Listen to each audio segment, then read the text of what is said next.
എൻ്റെ പേര് അനൂപ് രാജു. ഞാൻ വരുന്നത് മറ്റക്കരയെന്ന്, കോട്ടയത്തുള്ള മറ്റക്കര എന്ന സ്ഥലത്തു നിന്നാണ്. എനിക്ക് ഉടമ്പടി എടുത്ത വഴി ഉണ്ടായ ഒരു അനുഭവം പറയാനായിട്ടാണ് ഞാനിവിടെ വന്നത്. ഞാനൊരു 2 വർഷമായിട്ട് എനിക്ക് ഒരു ജോലി ഇല്ലാതിരിക്കുകയായിരുന്നു. ലൈക്ക് ഞാൻ പുറത്തോട്ട് പോകാനായിട്ട് ഞാൻ നോക്കിയിരിക്കുകയായിരുന്നു. എൻ്റെ പ്രോസസ്സും കാര്യങ്ങളൊക്കെ നടക്കുമായിരുന്നു. ഒരു 6 മാസം സമയം പറഞ്ഞത് ഒരു 1.5 വർഷം വരെ അവർ അത് ഡിലേ ആക്കി കുറേ കയ്യിൽ നിന്ന് പൈസയും കാര്യങ്ങളൊക്കെ പോവുകയും അവസാനം ജോലി ഇല്ലാത്ത ഒരവസ്ഥയിലേക്ക് വരികയായിരുന്നു. ആ ഒരു സമയത്താണ് ഞാൻ ഖത്തറിലോട്ട് പോയത്. ഖത്തറിലൊരു വിസ എടുത്ത് പോയിട്ട് അവിടെ ജോലി അന്വേഷിക്കാനായിട്ട്. അവിടെ പോയിട്ടും എനിക്ക് ഇൻ്റർവ്യൂസും കാര്യങ്ങളൊന്നും കിട്ടുന്നില്ലായിരുന്നു. ഞാനപ്പം അങ്ങനെ കുറേ വിഷമിച്ചിരിക്കുന്ന സമയത്താണ് എൻ്റെ അമ്മ 2 വർഷമായിട്ട് ഇവിടെ കൃപാസനത്തിൽ വരുന്നതും പ്രാർത്ഥിക്കുകയും കാര്യങ്ങളൊക്കെ ഉള്ളതാണ്. അപ്പം അമ്മേനെ ഞാൻ സ്ഥിരം വരുമ്പോഴേ എനിക്ക് ഈ വലിയ വിശ്വാസമില്ല, കാര്യങ്ങളൊന്നും ഇല്ലാത്തൊരു വ്യക്തിയാണ് ഞാൻ. അങ്ങനെ ഇരുന്ന് ഞാൻ അമ്മേനെ ഇപ്പോഴും കളിയാക്കുകയും കാര്യങ്ങളൊക്കെ ചെയ്യുമായിരുന്നു. എന്നിട്ട് ഇവിടെ വരുന്നു, ഇങ്ങനെ പോകുന്നു ഇതൊക്കെ പറഞ്ഞ് ഭയങ്കര കളിയാക്കും പരിപാടിയെല്ലാം ചെയ്തുകൊണ്ടിരുന്ന ആളാണ്. ഞാൻ അവസാനം അമ്മ ഇരിക്കിട്ടായ സമയത്ത് അമ്മ പറഞ്ഞു, എനിക്ക് എൻ്റെ അമ്മയും അമ്മയുടെ സഹോദരങ്ങളും കുറേ പേര് എല്ലാവരും ഇവിടെ വരുന്നുണ്ട്. ആ ഒരു പേര് ഞാൻ അവിടുന്ന് ഒരു ഓൺലൈൻ ഉടമ്പടി എടുത്തു. ഞാൻ പതിയെ പ്രാർത്ഥിക്കാനായിട്ട് തുടങ്ങി. ഞാൻ പ്രാർത്ഥിച്ച് അതിൻ്റെ ഫലമായിട്ട് ആദ്യമായി തന്നെ ഞാൻ ഉടമ്പടി എടുത്തതിൻ്റെ പിറ്റേന്ന് തന്നെ എനിക്കൊരു ഇൻ്റർവ്യൂ കോൾ ഖത്തറിൽ നിന്ന് കിട്ടി. അത് ഭയങ്കര എനിക്കൊരു അനുഭവമായിരുന്നു. ഞാൻ എത്ര നാൾ ഒരു 2-3 മാസം അവിടെ നിന്നിട്ടൊന്നും കിട്ടാത്ത സാധനം എടുത്തതിൻ്റെ പിറ്റേന്ന് ദിവസം തന്നെ എനിക്കൊരെണ്ണം വന്നു. അത് ഞാൻ അറ്റൻഡ് ചെയ്തു. പക്ഷേ അത് എനിക്ക് കിട്ടിയില്ല. അപ്പം എപ്പോഴും എനിക്ക് ചെറിയൊരു വിഷമം, എന്നാലും എനിക്കൊരു സന്തോഷമുണ്ട്. എടുത്തതിൻ്റെ പേരിൽ എനിക്കൊരു നല്ല ഒരു ഓപ്പർച്യൂണിറ്റി കിട്ടി.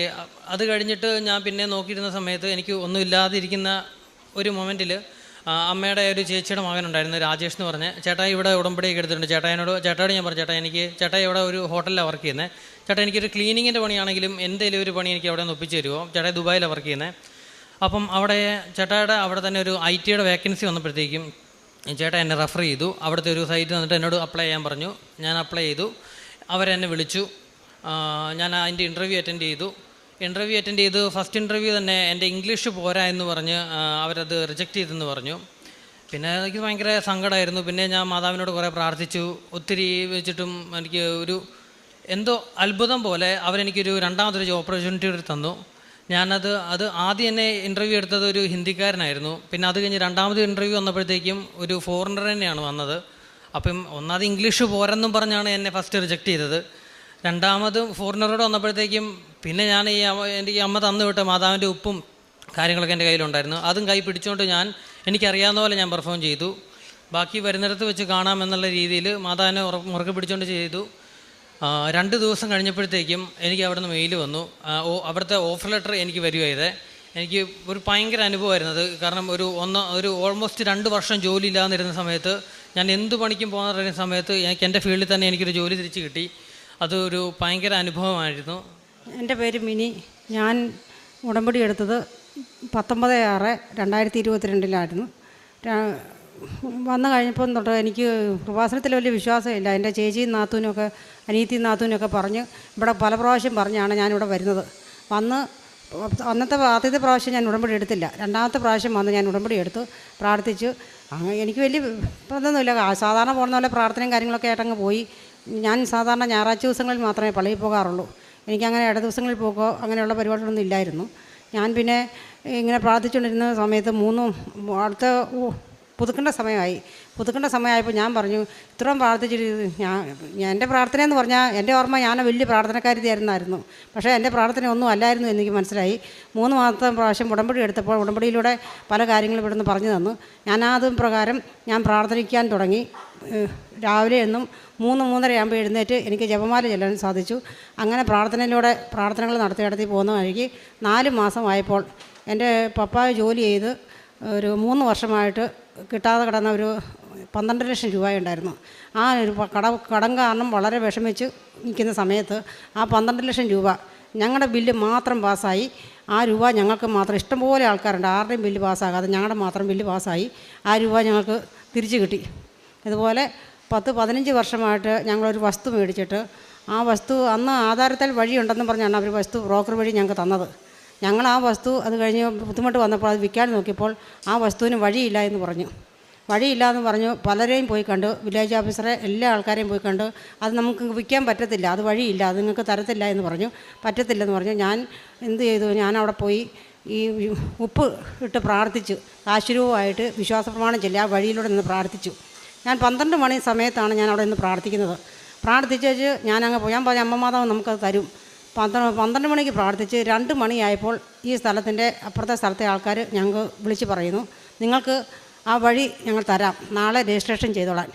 ഇത്രയും വർഷമായിട്ട് തരാത്ത ആ വഴി ഞങ്ങൾക്ക് തന്ന അമ്മയ്ക്ക് 1000 നന്ദി പറയുന്നു. പിന്നെ ഞാൻ എൻ്റെ 3 മക്കൾ 2 പേരെ പുറത്തോട്ട് പോകാനായിട്ടുള്ള പരിപാടികളൊക്കെ നടത്തി. എന്നിട്ട് ഒന്നും നടക്കാതെ വന്നു. എല്ലാം കഴിഞ്ഞപ്പോൾ രണ്ടാമത്തെ മകൻ അവൻ കുവൈറ്റ് ജോലി കിട്ടി. എൻ്റെ പ്രാർത്ഥനയുടെ ഫലം കൊണ്ട് മാത്രമാണ് അത് കിട്ടിയത്. ഇവന് വേണ്ടിയിട്ട് ഞാൻ ഒത്തിരി പ്രാർത്ഥിച്ചിട്ടും നടക്കുന്നില്ല. ഞാൻ കഴിഞ്ഞ മെയ് 30-ാം തീയതി മാതാവിനോട് പ്രാർത്ഥിച്ചു, എനിക്ക് 30-ാം തീയതി ഒരു ദിവസം ഉണ്ടെങ്കിൽ നീ എനിക്ക് ഇവനൊരു ജോലി എനിക്ക് തരണം, ഇൻ്റർവ്യൂ എന്തെങ്കിലും എനിക്ക് തരണം, തന്നില്ലെങ്കിൽ ഞാൻ ഇനി പ്രാർത്ഥനയിൽ വരത്തില്ല. പക്ഷേ അന്ന് 30-ാം തീയതി ഉച്ചയായപ്പോൾ എൻ്റെ മകൻ എന്നെ വിളിച്ച് പറയുകയാണ്, അമ്മ എനിക്ക് മെയിൽ വന്നിട്ടുണ്ട്, എനിക്ക് ഇൻ്റർവ്യൂ ആണ്. ആ ഇൻ്റർവ്യൂ വന്ന് അവന് ആ ജോലി കിട്ടി. അതിന് അമ്മയോട് ഒത്തിരി നന്ദി പറയുന്നു. പിന്നെയുള്ളത് ഞങ്ങൾ 10 വർഷമായിട്ട് ഞങ്ങളുടെ ഒരു അയൽവക്കത്തുള്ള ഒരു മനുഷ്യൻ ഞങ്ങളുമായിട്ട് സംസാരിക്കുകയില്ലാതെ പിണക്കത്തിലൂടെ നടക്കുകയായിരുന്നു. ഈ കഴിഞ്ഞ ദിവസം അവർ വന്ന് നമ്മളോട് അടുത്ത് വന്ന് എല്ലാ പ്രശ്നങ്ങളും മാറ്റി നമുക്ക് ഒന്നിച്ച് സംസാരിക്കാം എന്നും പറഞ്ഞ് ഞങ്ങളുടെ വീട്ടിൽ വന്ന് വർത്താനം പറഞ്ഞ് ചായ കുടിച്ച് ഞങ്ങൾ ഒത്തൊരുമയോടു കൂടി പോയി. ഇത്രയും തന്ന അമ്മയ്ക്കും തിരുക്കുമാരനും 1000 നന്ദി പറയും. പിന്നെ കാരുണ്യ പ്രവർത്തികൾ ഞാൻ എല്ലാ മാസവും ഒരു രോഗികളുള്ള സ്ഥലത്ത് ചെല്ലുക. അവിടെ ഒരു 40 പേരുണ്ട്. ആ 40 പേർക്ക് ഉള്ള ഫുഡ് ഒരു മാസത്തിൽ 1-2 പ്രാവശ്യം ഞങ്ങളവിടെ ഫുഡ് എല്ലാവർക്കും വിതരണം ചെയ്യും, കൊടുക്കുക. എല്ലാവരുടെ അടുത്ത് വന്ന് സൗകര്യങ്ങൾ അന്വേഷിക്കുകയും ചെയ്യുന്നു. പിന്നെ പത്രം അവിടെ അടുത്തൊക്കെ ഞാൻ പത്രം കൊണ്ട് കൊടുക്കുമ്പോൾ ആദ്യമൊക്കെ എല്ലാവർക്കും അത് ഇഷ്ടമില്ലായിരുന്നു, വേണ്ട എന്ന് പറഞ്ഞു. പിന്നീട് ഞാൻ പത്രം കൊടുക്കാൻ ചെല്ലുമ്പോൾ ഞാൻ വിശ്വാസം പ്രമാണം കൊടുക്കാൻ ചെല്ലുമ്പോൾ ഈ പ്രാവശ്യം പോയോ കൃപാസനത്തിൽ പത്രം വന്നോ എന്നും പറഞ്ഞുകൊണ്ട് എൻ്റെ കയ്യിൽ നിന്ന് മേടിക്കാത്ത ആൾക്കാർ വരെ മേടിക്കാൻ തുടങ്ങി. എനിക്ക് ആത്മീയമായ വ്യത്യാസം വന്നത് എന്താണെന്ന് ചോദിച്ചു കഴിഞ്ഞാൽ, എനിക്ക് പ്രാർത്ഥിക്കുവാനായിട്ടുള്ള ഒരു മനസ്സ്. ഞാൻ സാധാരണ സന്ധ്യാനേരത്ത് പ്രാർത്ഥിക്കുമ്പോൾ കുരിശ് വരയ്ക്കുമ്പോൾ ഭയങ്കര ഉറക്കവും അങ്ങനെയുള്ള കാര്യങ്ങളൊക്കെ ആയിരുന്നു. എനിക്ക് അത് പോയിട്ട് ഇപ്പം നേരം വെളുത്ത് രാവിലെ 3:30 എഴുന്നേറ്റ് പ്രാർത്ഥിക്കാനും ജപമാല ചൊല്ലി 4 ജപമാല ഞാൻ ചൊല്ലി പ്രാർത്ഥിച്ച് വിശ്വാസപ്രമാണം ചൊല്ലുക, പ്രതിഷ്ഠാന പ്രാർത്ഥന ചൊല്ലുക, ബൈബിൾ വായിക്കുക, ഇങ്ങനെയുള്ള എല്ലാ കാര്യങ്ങളും എന്നെക്കൊണ്ട് ചെയ്യാൻ സാധിച്ചിട്ടുണ്ട്. കരങ്ങളടിച്ച് നമുക്ക് ദൈവത്തിൻ്റെ നാമം മഹത്വപ്പെടുത്താം. മിനി രാജു എന്ന സഹോദരിയും മകനും പറഞ്ഞ സാക്ഷ്യങ്ങൾ വ്യക്തമാണ്. രണ്ടുപേരും സാക്ഷ്യം പറഞ്ഞു തുടങ്ങിയത് നിങ്ങൾ ശ്രദ്ധിച്ച് കാണും. കൃപാസന മാതാവിലോടൊന്നും വലിയ വിശ്വാസം ഉണ്ടായിരുന്നില്ലെന്നാണ് പറഞ്ഞത്. മകൻ പറഞ്ഞത് അമ്മ പ്രാർത്ഥനയായിട്ടൊക്കെ മുന്നോട്ട് പോകുമ്പോൾ അത് ഒരു ലാഘവത്തോടുകൂടി കളിയാക്കുന്ന രീതിയിലാണ് ആദ്യം എടുത്തതെന്നാണെന്ന് പറഞ്ഞത്. പക്ഷേ ഒരു അനുഭവം കിട്ടിയപ്പോൾ ഈ മകൻ്റെ വിശ്വാസത്തിൻ്റെ തലം മാറി എന്ന് പറഞ്ഞു. ഈ അമ്മയും പറഞ്ഞത് ഇതേപോലെ തന്നെയാണ്. ഒത്തിരിയേറെ പേര് കൃപാസന മാതാവിനെ ഇൻട്രൊഡ്യൂസ് ചെയ്ത് കൊടുത്തെങ്കിലും വിശ്വാസമൊന്നും ഉണ്ടായിരുന്നില്ല. പക്ഷേ വൺസ് ഉടമ്പടി എടുത്തു കഴിഞ്ഞപ്പോൾ വിശ്വാസ ജീവിതത്തിലും ഒപ്പം തന്നെ ഭൗതികമായിട്ടുള്ള മേഖലകളിലും വന്ന വലിയ വ്യത്യാസങ്ങളാണ് ഈ കുടുംബം നമ്മളോട് പങ്കുവച്ചത്. നമുക്കറിയാം 2004 ഡിസംബർ 7-ാം തീയതി ഉച്ചകഴിഞ്ഞ് 2:30 സമയഘടികാരം നെഞ്ചിൽ ചാർത്തിയാണ് ദൈവമാതാവ് ഈ അൾത്താരയിൽ പ്രത്യക്ഷയായത്. അതുകൊണ്ട് തന്നെ നമ്മുടെ ജീവിതത്തിലൊക്കെ നീറുന്ന വിഷയങ്ങളുടെ മേൽ പരിശുദ്ധമായ യോഹന്നാൻ 2:5 അനുസരിച്ച് സമയബന്ധിതമായി ഇടപെട്ടുകൊണ്ട് അവരുടെ ജീവിതത്തെ സന്ധിക്കുന്നു എന്നുള്ളതിൻ്റെ തെളിവ് കൂടിയാണ് ഈ സാക്ഷ്യം. ഈ സഹോദരി പറഞ്ഞതുപോലെ തന്നെ 3 വർഷമായിട്ട് ഹസ്ബൻഡ് ജോലി ചെയ്തിട്ട് കിട്ടാതിരുന്ന 12 ലക്ഷം രൂപ കൃപാസനത്തിൽ വന്ന് മരിയൻ ഉടമ്പടിയെടുത്ത് പ്രാർത്ഥനയുടെ ഫലമായിട്ട് ഇവർക്ക് മാത്രം ബില്ല് പാസ്സായി കിട്ടി. അങ്ങനെയല്ലേ പറഞ്ഞത്? കൂടെയുള്ളവർക്ക് ആർക്കും കിട്ടിയില്ല. അതാണ് ഉടമ്പടി നമ്മളെ വ്യത്യസ്തരാക്കുമെന്ന് പറഞ്ഞ ഇതിൻ്റെ വലിയൊരു സാക്ഷ്യമാണ്. അത് കൂടെയുള്ളവർക്കൊന്നും കിട്ടിയില്ല. പക്ഷേ ഈ സഹോദരിയുടെ ഹസ്ബൻഡിന് മാത്രം ആ ബില്ല് 12 ലക്ഷം രൂപയുടെ, അത് 3 വർഷമായിട്ട് കിട്ടാതിരുന്നതാണ്. പിന്നെ പറഞ്ഞൊരു വിഷയം നിങ്ങൾ ശ്രദ്ധിച്ചു കാണും. 8 വർഷമായിട്ട് ഒരു ഭൂമി, അത് വഴിയോട് കൂടിയിട്ടാണ് അവർ എഗ്രിമെന്റ് ചെയ്തത് അല്ലേ? അങ്ങനെയാണ് അത് ഇപ്പോൾ വിറ്റുമാറിയോ? അത് വിറ്റുമാറി. അപ്പോൾ ഈ വഴി പിന്നെ അവർ കൊടുത്തില്ലെന്നാണ് പറഞ്ഞത്. ആ വിഷയം 8 വർഷമായിട്ടുണ്ടായിരുന്നതാണ്. അതും മരിയൻ ഉടമ്പടിയിൽ വിഷയം സമർപ്പിച്ച് പ്രാർത്ഥനയുടെ ഫലമായിട്ട് അവരിങ്ങോട്ട് പറഞ്ഞു, അവർ കാണിച്ചത് അന്യായമാണ് അല്ലേ, വഴി തരാമെന്ന് പറഞ്ഞു. അങ്ങനെ ഇവർക്കത് വിറ്റുമാറാനും സാധിച്ചു എന്നാണ് പറഞ്ഞത്. അതുപോലെ തന്നെ സഹോദരിയുടെ ഒരു മകനാണ് കൂടെ നിൽക്കുന്നത്, വേറൊരു മകനും കൂടി ഉണ്ട് അല്ലേ? ഈ 3 പേരുണ്ട്. അപ്പോൾ 2 മക്കൾക്കും മരിയൻ ഉടമ്പടി വഴിയായിട്ട് ജോലി നൽകി ദൈവമാതാവ് അനുഗ്രഹിച്ചു. ഇപ്പോൾ മൂന്നാമത്തെ മകൻ ഇപ്പോൾ ഒന്ന് ഉടമ്പടി എടുത്തിട്ടുണ്ട് എന്നാണ് ഈ മകൻ പറഞ്ഞത്. അപ്പോൾ മരിയൻ ഉടമ്പടി വഴിയായിട്ട് ഏറ്റവും അവസാനം നിങ്ങൾ പറഞ്ഞു നിർത്തിയത് ശ്രദ്ധിച്ച് കാണും. ഞാൻ വലിയൊരു പ്രാർത്ഥനാകാരിയൊക്കെയാണെന്നാണ് വിചാരിച്ചിരുന്നത്, തുടക്കത്തിൽ പറഞ്ഞു. പക്ഷേ ഉടമ്പടി എടുത്തപ്പോൾ മനസ്സിലായി ഞാൻ പ്രാർത്ഥിക്കുന്ന രീതികൾ ശരിയല്ല എന്നും. അങ്ങനെ ഉടമ്പടി ആരാധനകളിലൂടെയൊക്കെ വലിയ വിശ്വാസ ബോധ്യം ലഭിച്ചു.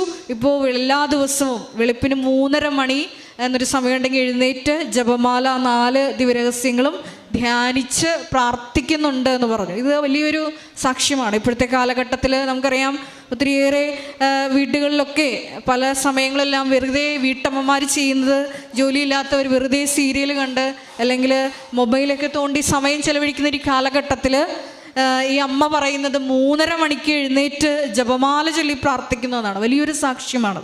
മരിയൻ ഉടമ്പടി വഴിയായിട്ട് ഈ കുടുംബത്തിൽ ലഭിച്ച ചെറുതും വലുതുമായിട്ടുള്ള എല്ലാ അനുഗ്രഹങ്ങളും ഒരിക്കൽ കൂടി കരങ്ങളടിച്ച് നമുക്ക് ദൈവപിതാവിനെയും ദൈവമാതാവിനെയും മഹത്വപ്പെടുത്താം. പൂർവ്വ ദൈവാനുഭവങ്ങൾ ഇനി നിങ്ങൾക്കും സ്വന്തം. ഈ യൂട്യൂബ് ചാനൽ ഇതുവരെ സബ്സ്ക്രൈബ് ചെയ്തിട്ടില്ലെങ്കിൽ ഇപ്പോൾ തന്നെ സബ്സ്ക്രൈബ് ചെയ്യുക. ഈ വീഡിയോ ഇപ്പോൾ തന്നെ നിങ്ങളുടെ സുഹൃത്തുക്കൾക്ക് ഷെയർ ചെയ്തുകൊണ്ട് കർത്താവിൻ്റെ പ്രേക്ഷിതരാകുക.